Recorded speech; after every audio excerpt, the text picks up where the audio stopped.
ഹൈറിച്ച് നിക്ഷേപ തട്ടിപ്പ് ഒരുപക്ഷെ കേരളത്തെ സംബന്ധിച്ചിടത്തോളം ഏറ്റവും വലിയ നിക്ഷേപ തട്ടിപ്പായിട്ട് ഇപ്പോഴും മുന്നിൽ നിൽക്കുന്നതാണ്. ഈ പ്രൊമോട്ടർമാരും മുഖ്യ പങ്കാളികളും എന്നുള്ളൊരു അപ്ഡേഷൻ വാർത്തയാണ് നമുക്ക് ലഭിക്കുന്നത്. ഈ ഓൺലൈൻ ഗ്രൂപ്പുകളുടെ പ്രൊമോട്ടർമാരുടെയും ലീഡേഴ്സിൻ്റെയും 15 കോടി രൂപയുടെ സ്വത്തുവകകളും ED മരവിപ്പിച്ചു കഴിഞ്ഞു. ക്രിപ്റ്റോ കറൻസി ഇടപാടുകളുടെ പേരിലും നിക്ഷേപകരിൽ നിന്ന് കോടികൾ തട്ടി എന്നാണ് ED പറയുന്നത്. ED മരവിപ്പിച്ച ആകെ സ്വത്തുവകകളുടെ മൂല്യം 260 കോടി രൂപയുമാണ്.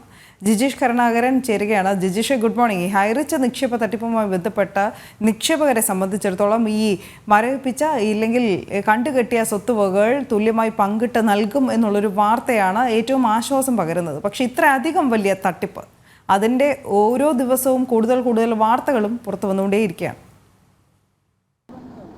Anu, good morning. അനു പറഞ്ഞതുപോലെ തന്നെ ഹൈറിച്ച് സാമ്പത്തിക തട്ടിപ്പ് എന്ന് പറയുന്നത് അതിവിപുലമായ ഒരു സാമ്പത്തിക തട്ടിപ്പ് തന്നെയാണ്. ഈ കേസുമായി ബന്ധപ്പെട്ട് വലിയ തോതിലുള്ള അന്വേഷണം ഒരു ഭാഗത്ത് നടക്കുമ്പോൾ തന്നെയാണ് എൻഫോഴ്സ്മെന്റ് ഡയറക്ടറേറ്റ് കൂടുതൽ നടപടികളിലേക്ക് കടന്നിരിക്കുന്നത്. ഇതിന്റെ ഭാഗമായിട്ടാണ് ഹൈറിച്ചിന്റെ പ്രൊമോട്ടർമാർ, ഒപ്പം തന്നെ ലീഡേഴ്സ് എന്ന വിളിപ്പേരുള്ള അതിന്റെ നേതൃസ്ഥാനത്തുള്ള മറ്റൊരു ഗ്രൂപ്പുണ്ട്.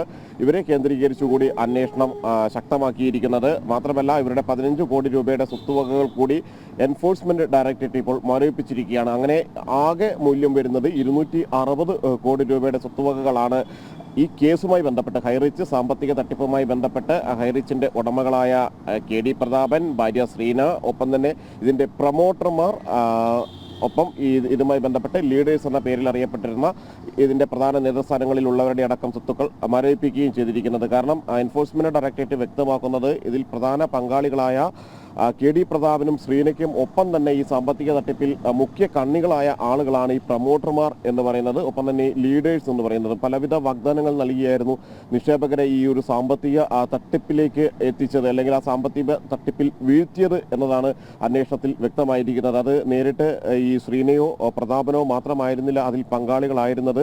വലിയ വാഗ്ദാനങ്ങളായിരുന്നു സാധാരണ നിലയിലുള്ള നിക്ഷേപകർക്ക് പല ഘട്ടങ്ങളിലായി നൽകിയിരുന്നത്. കാറും വീടും ഒപ്പം തന്നെ പല മടങ്ങ് ലാഭവിഹിതവും എല്ലാം തന്നെ നൽകിക്കൊണ്ടായിരുന്നു ഇതുമായി ബന്ധപ്പെട്ടുകൊണ്ട് മുന്നോട്ട് പോയി.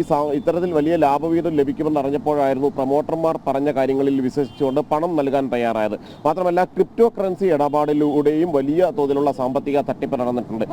ആകെ 1600 കോടിയിലധികം രൂപയുടെ സാമ്പത്തിക തട്ടിപ്പാണ് ഈ പ്രതികൾ ഹൈറിച്ച് സാമ്പത്തിക ഇടപാടുമായി ബന്ധപ്പെട്ട് നടത്തിയിട്ടുള്ളത്. ക്രിപ്റ്റോ കറൻസി ഇടപാടിൽ യാതൊരു അനുമതികളും ഇല്ലാതെയാണ് വിദേശ രാജ്യങ്ങളിലടക്കം ക്രിപ്റ്റോ കറൻസി ഇടപാടുകൾ നടത്തിയത്. 78 ബ്രാഞ്ചുകൾ തുടങ്ങി രാജ്യത്താകെ 680 ഓഫീസുകൾ തുറന്നായിരുന്നു ഇത്തരത്തിൽ സാമ്പത്തിക തട്ടിപ്പ്. അതായത് കേരളം മാത്രമല്ല, ഈ ഒരു ഹൈറിച്ച് നിക്ഷേപ തട്ടിപ്പിനെ ഇരകളാക്കിയുള്ള ആളുകൾ എന്ന് പറയുന്നത് അത് ഛത്തീസ്ഗഡിലും ഒപ്പം തന്നെ മഹാരാഷ്ട്രയിലും എല്ലാം തന്നെ വലിയ തോതിലുള്ള തീർച്ചയായും അത്ര വലിയൊരു നിക്ഷേപ തട്ടിപ്പ്. എന്തായാലും ഈ വാർത്തയുമായി ബന്ധപ്പെട്ട അപ്ഡേഷൻസ് നമ്മൾ ഇന്നത്തെ വാർത്താ ദിനം പ്രതീക്ഷിക്കുന്നുണ്ട്.